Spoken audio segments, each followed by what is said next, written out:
بہت زیادہ بلانے والے ہیں، ان کے ہاں چلا جاتا ہوں۔ میں نے دیکھا تو ان کا بھائی جو ہے ایسے چل رہا تھا تو ہاتھ میں تسبیح تھی، بات تھوڑی کرتا تھا، تسبیح زیادہ پڑھتا تھا۔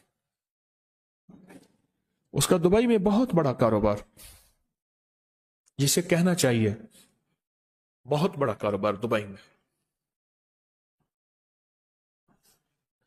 کہنے لگا گاڑی میں جا رہا تھا،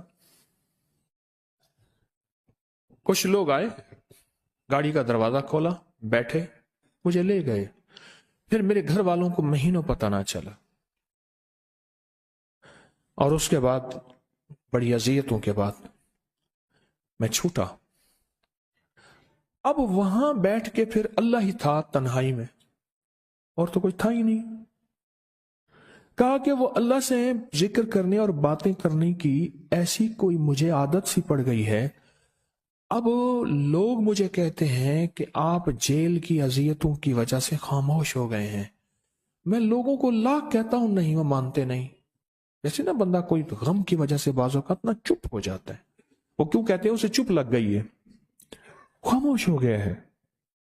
کہا کہ میں لوگوں کو کہتا ہوں، نہیں، میں جیل کی وجہ سے خاموش نہیں ہوں۔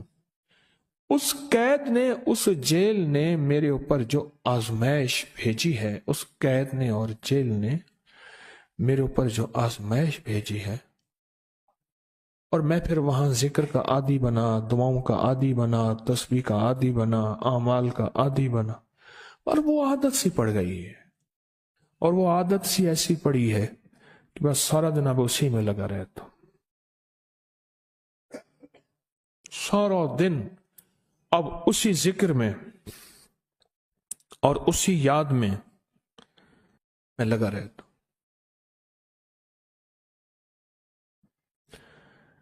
کہیں ایسا نہ ہو ہم بھی اگر ذکر سے غافل ہوئے، تسبیح سے غافل ہوئے، خدا نہ خواستہ ایسی آزمائش آ جائے، اور پھر ہم ذکر اور تسبیح اور اعمال کے عادی بن جائیں، اللہ سے عافیت مانگے۔ اور اگر ہماری زبانوں پہ تسبیح ذکر آ گیا ہے عافیت کے دنوں میں، تو سمجھ لیں یہ اس کی عطا ہے، یہ اس کی نعمت ہے، یہ اس کی کریمی ہے، یہ اس کا فضل ہے۔ اس نے بہت بڑی آزمائش سے پہلے ہمارے اوپر اتنا کرم کر دیا، اس کا بہت بڑا کرم ہے۔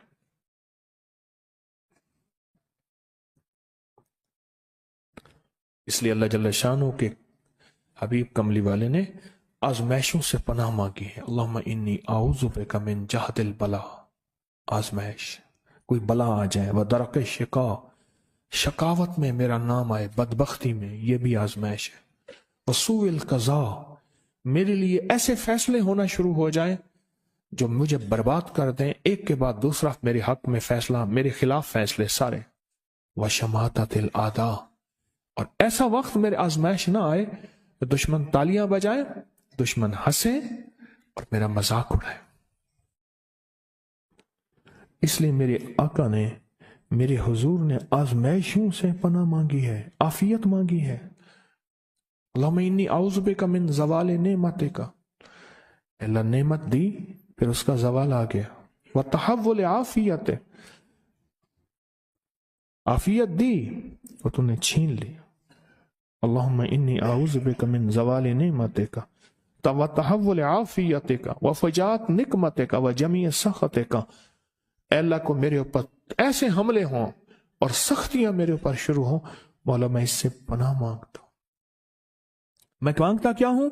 ربنا آتنا فی الدنیا حسنۃ، اس سے دنیا کا بہترین پیکج مانگتا ہوں، وفی الآخرۃ حسنۃ، تو اس سے آخرت کا بہترین پیکج، شاندار، لاجواب، بہترین۔ ہاں، آزمائشیں، مصیبتیں، تکلیفیں، حوادث، حادثات، ناکامیاں، بیماریاں، پریشانیاں، میں نہیں مانگتا مولا۔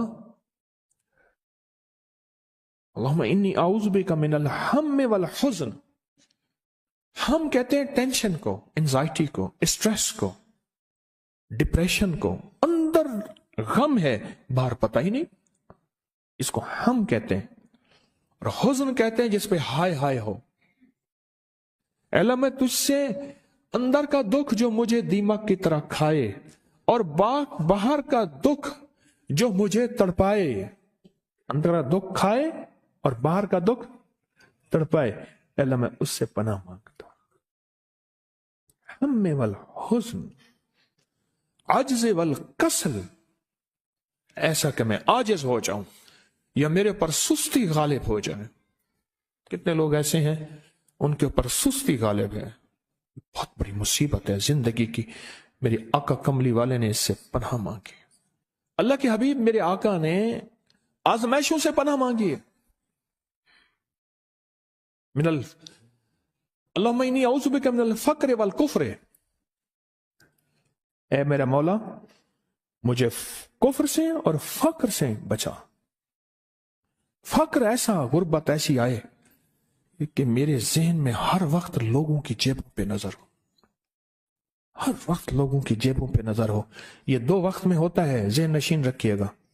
اس فقیر کا تجربہ ہے، ایک جب طمع بڑھ جاتا ہے، لالچ بڑھ جاتی ہے، اس وقت لوگوں کی جیبوں پہ نظر ہوتی ہے۔ جب فقر بڑھ جاتا ہے، غربت اور تنگ دستی اور فقیری بڑھ جاتی ہے، پھر لوگوں کی جیبوں پہ نظر اس کی ہوتی ہے اور اللہ کے خزانوں پہ نظر نہیں ہوتی یا کم ہوتی۔ اے میرا مولا مجھے فقر سے بچا اور کفر سے بچا، کہ ایسا وقت نہ آئے میں اپنا دین بیچ بیٹھوں، اپنا ایمان بیچ بیٹھوں۔ ہمارے ایک مخلص تھے عبد الوحید سلیمانی صاحب رحمۃ اللہ علیہ، کہنے لگے انارکلی میں میرا ایک دوست تھا، تو میں اس دوست کے ساتھ زندگی گزری، پنجاب یونیورسٹی میں اکٹھے پڑھتے تھے، تو پھر پتہ چلا کہ وہ بہت مالدار ہو گیا۔ اسلام آباد کے ایک بہت بڑے سیکٹر میں گیا تو اس کا گھر دیکھا، گاڑیاں، بڑا گھر، اور یہاں اس کے پاس ایک پرانی سی پتلون ہوتی تھی اور غربت ہوتی تھی، اور انارکلی کے کسی اوپر چبارے کے کسی کمرہ لیا ہوا تھا۔ تو میں نے اس کا نام لے کے پوچھا یہ کیا؟ اس نے ایسے سینے پہ ہاتھ رکھ کے کہا بس یہی بیچا ہے، اب باقی سب ٹھیک ہے، سینے پہ ایمان بیچا ہے، سب کچھ مل گیا۔ اللہ میرے پر وہ وقت نہ لا جب میرے اوپر فقر غالب آ جائے یا کفر آ جائے۔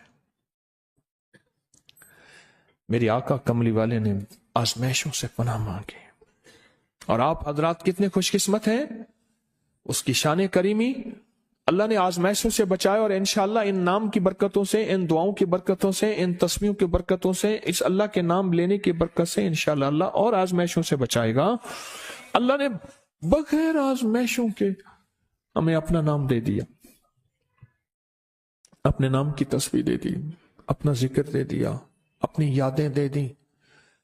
کسی جگہ منہ سے اللہ نکل جاتا ہے، کہیں رحمان نکل جاتا ہے، کہیں بسم اللہ نکل جاتا ہے۔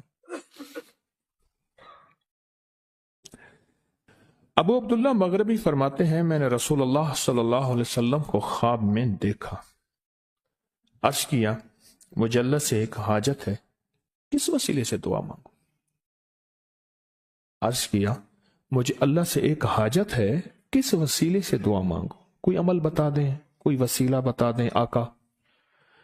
میں نے حضور سے خواب میں سوال کیا تو آپ نے ارشاد فرمایا جس کو بھی اللہ سے کوئی حاجت ہو اسے چاہیے وہ سجدے کرے، یعنی 2 رکعت ادا کرے اور سجدے کی ہر رکعت میں 40 مرتبہ آیت کریمہ پڑھے، جو میں عمل میں بتایا کرتا ہوں، لا الہ الا انت سبحانک انی کنت من الظالمین۔ جب بھی کوئی مشکل ہو، الجھن ہو، پریشانی ہو، کوئی تکلیف ہو، کوئی مسئلہ ہو، تو میرے حضور نے فرمایا کہ تو ایسا کر، تو ایسا کر، تو کیا کر، تو نفل پڑھ، ہر رکعت میں سبحان ربی الاعلیٰ کے بعد 40 مرتبہ آیت کریمہ پڑھ، اور پڑھ ایسے ڈوب ڈوب کے، مانگ مانگ کے، گڑ گڑا کے، بھیکاری محتاج سائل اور منگتا بن کے پڑھ۔ اور حدیث میں آیا کہ کوئی مصیبت زدہ اس کو نہیں پڑھتا جس کی مصیبت دور نہیں ہوتی۔ آیت کریمہ کو فرمایا کوئی مصیبت زدہ اگر پڑھ لے اس کی مصیبت دور ہوتی ہے۔ اور ایک اور حدیث میں ہے کہ کبھی ایسا نہیں ہوا کہ کسی مسلمان آدمی نے کسی چیز کے لیے اسے پڑھا ہو اور اس کی دعا قبول نہ ہوئی ہو، اور اس کو ترمذی اور نسائی نے روایت کیا ہے۔ میرے آقا فرماتے ہیں کہ میں جب شب معراج میں میرا ایک شخص پر گزر ہوا جو نور عرش میں چھپا ہوا تھا، عرش کے نور میں اتنا ڈوبا ہوا تھا، خود چھپا ہوا تھا عرش کے نور میں۔ میں نے پوچھا یہ کون ہے؟ یا کوئی فرشتہ ہے؟ فرمایا نہیں۔ میں نے کہا تو پھر یہ کون ہے؟ فرمایا ایک انسان ہے، جب دنیا میں تھا تو یاد خدا اسے اس کی زبان پر تر و تازہ رہتی تھی، اس کا دل مسجد میں لگا رہتا تھا، آج اللہ کے حضور یہ نور عرش کے نور میں اتنا ڈوبا ہے کہ خود چھپ گیا۔ دو چیزوں کی وجہ سے، ایک، اس کی زبان ہر وقت اللہ کی یاد سے تر و تازہ رہتی تھی۔ جو دم غافل سو دم کافر، میں نے مرشد سبق پڑھایا ہو۔ حضور کہتے ہیں میں مرشد کے پاس گیا، میں نے کہا حضرت کو نصیحت فرما دیں۔ فرمایا میری نصیحت یہی ہے، جس دم غافل ہوگا سمجھ لے وہ دم تیرا کافر ہے۔ اور کافر کے معنی اصل ہیں انکار کے، وہ تیرا دم اللہ کے ساتھ جڑا ہوا نہیں ہے۔ پر میں ذکر کرنے والوں کی مثال زندہ کی ہے اور ذکر نہ کرنے والوں کی مثال مردہ کی ہے۔ حضرت خالد بن ولید نے فرمایا ایک طرف ہزاروں تھے اور فرمایا مجھے چند دے دیں، تو پوچھا آپ کو چند کیوں دیں؟ کہا وہ سارے مردہ ہیں، وہ کلمہ پڑھنے والے نہیں تھے، وہ سارے مردہ ہیں، مجھے چند کلمہ پڑھنے والے دے دیں، یہ سارے زندہ ہیں اور یہ غالب آئیں گے۔ اور یہی ہوا، اور یہ کلمہ پڑھنے والے غالب آ گئے۔ آپ نے فرمایا کہ غافلوں کے درمیان اللہ کی یاد میں لگا رہنے والا ایسا ہے جیسے